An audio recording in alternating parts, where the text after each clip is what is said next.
Celebramos con alegría la Eucaristía del domingo número 12 en el tiempo ordinario. Y ya terminamos un poco con todas estas grandes solemnidades y estas fiestas.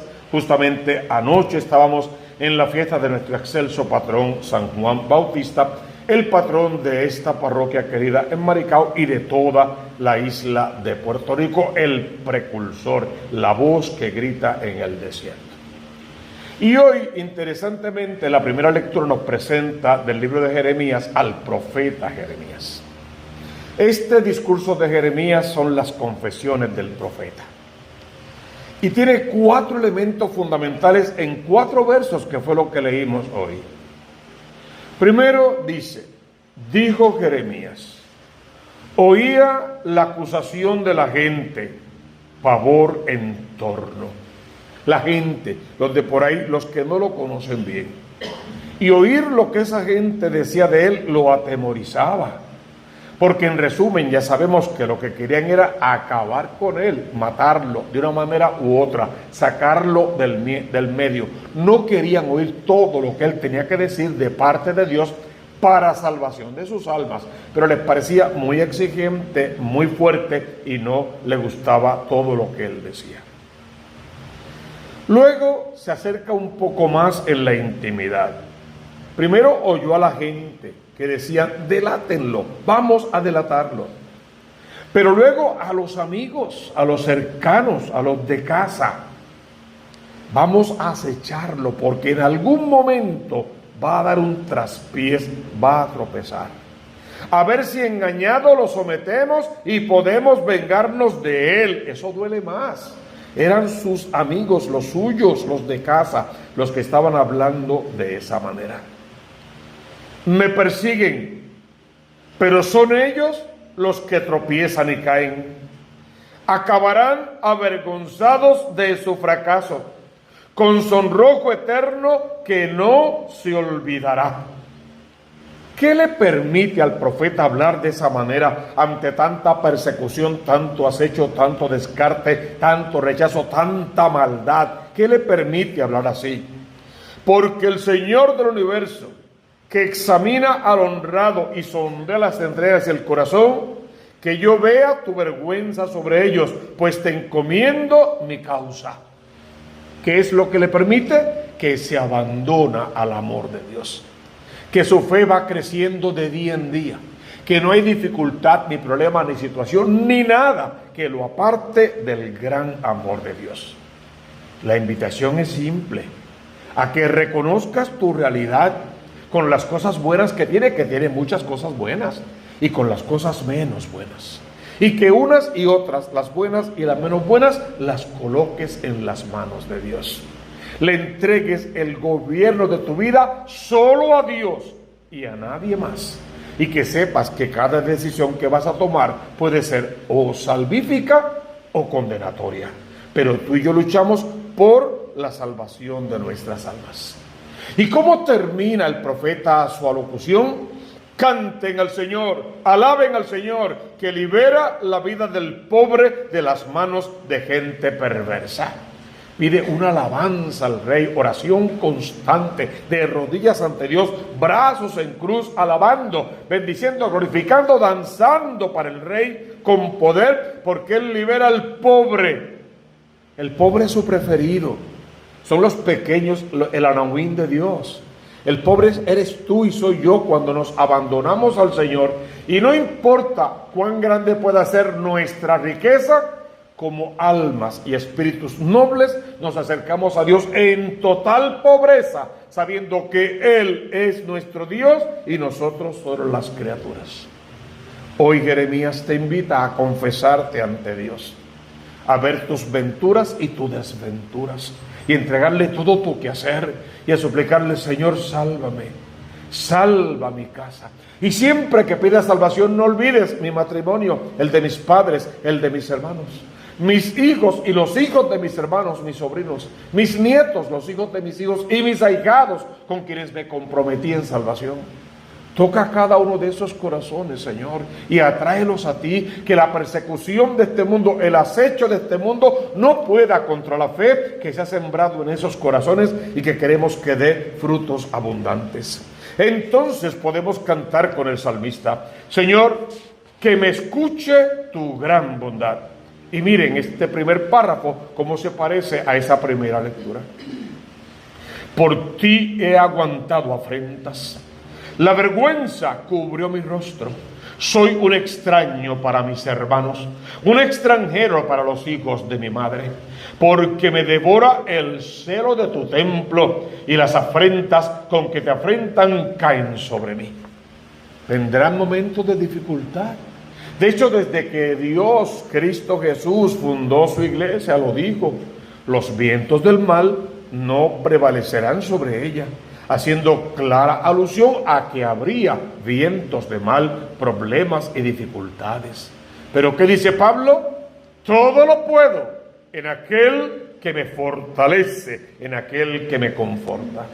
Y esta segunda lectura de hoy, tomada de la carta del apóstol San Pablo a los romanos, en el capítulo 5, versos 12 al 15. Es continuación de lo que leíamos el domingo pasado. Es, en una palabra, la contraposición entre Adán, el hombre viejo, Cristo, el hombre nuevo.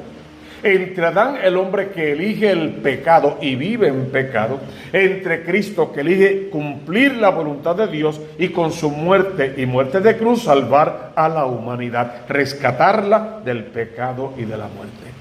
Lo mismo que por un hombre entró el pecado en el mundo y por el pecado la muerte, y así la muerte se propagó a todos los hombres porque todos pecaron, pues hasta nosotros ha llegado esa realidad.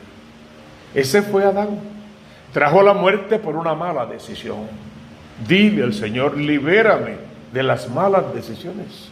Dame sabiduría para tomar solo decisiones salvíficas. Acompáñame tú en tu caminar, que yo no me deje seducir por las invitaciones de este mundo muy placenteras, pero sin el gozo del Espíritu Santo de Dios. Y que aprenda a gozar de las cosas buenas que este mundo tiene, porque las tiene. Vio Dios que era bueno desde el principio de la creación. Pero que no me deje engañar por los enemigos del alma. Sabemos, el demonio, el mundo y la carne. Vas a pedir al Señor que, tocando tu corazón en esta Eucaristía, te mueva a buscar siempre hacer el bien, a ser una opción preferencial por el Cristo de la gloria, a vivir como ese Cristo vivió hasta alcanzar tu salvación y la salvación de tu casa. Y este Evangelio, según San Mateo, en el capítulo 10, versos 26 al 33. En aquel tiempo dijo Jesús a sus discípulos: no tengas miedo. Y lo va a repetir otras 2 veces más, 3 en total. No vas a tener miedo a los hombres, porque en fin de cuentas no hay nada oculto. Todo en fin de cuentas se va a saber. Claro, ahí no habla de que se va a saber los pecados que confesaste en el sacramento de la confesión, que Dios es tan cruel que te pondrá en evidencia frente a todo el mundo para avergonzarte. Nada que ver. Lo que tiene que saberse es la predicación del Evangelio. Y una vez sabida y bien sabida esa predicación y puesta en práctica, eliminamos el pecado y la miseria y la muerte y la desgracia y todo lo demás, y aprendemos a vivir en santidad. No tengas miedo a los hombres, porque nada hay oculto que no llegue a saberse, nada hay escondido que no llegue a descubrirse. Lo que les digo en la oscuridad, díganlo a la luz, y lo que les digo al oído, pregónenlo en las azoteas. Hablen de Dios constantemente, hablen de Dios aún en silencio, hablen de Dios aún sin hablar, que quien te mire siempre vea algo de Dios, porque tú vives solo según Dios manda. No tengas miedo a los que matan el cuerpo, porque no pueden matar el alma.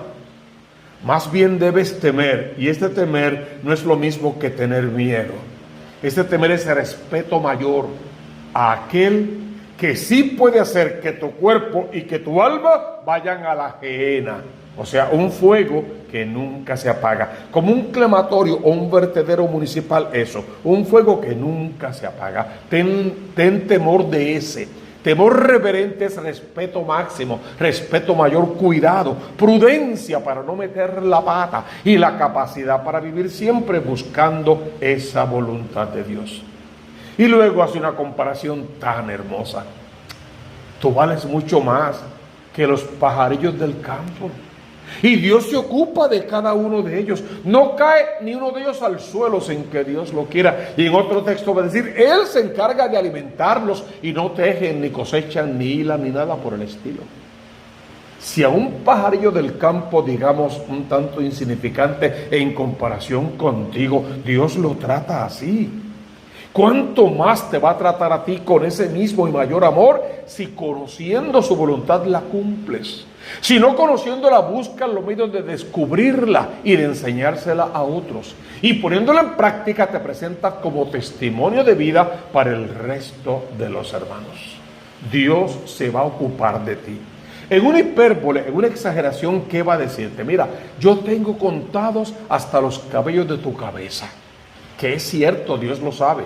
Pero ¿por qué lo menciona? Para que sepas que es algo tan insignificante para la salvación, porque los perones y los peludos se podrían salvar por igual o condenarse por igual.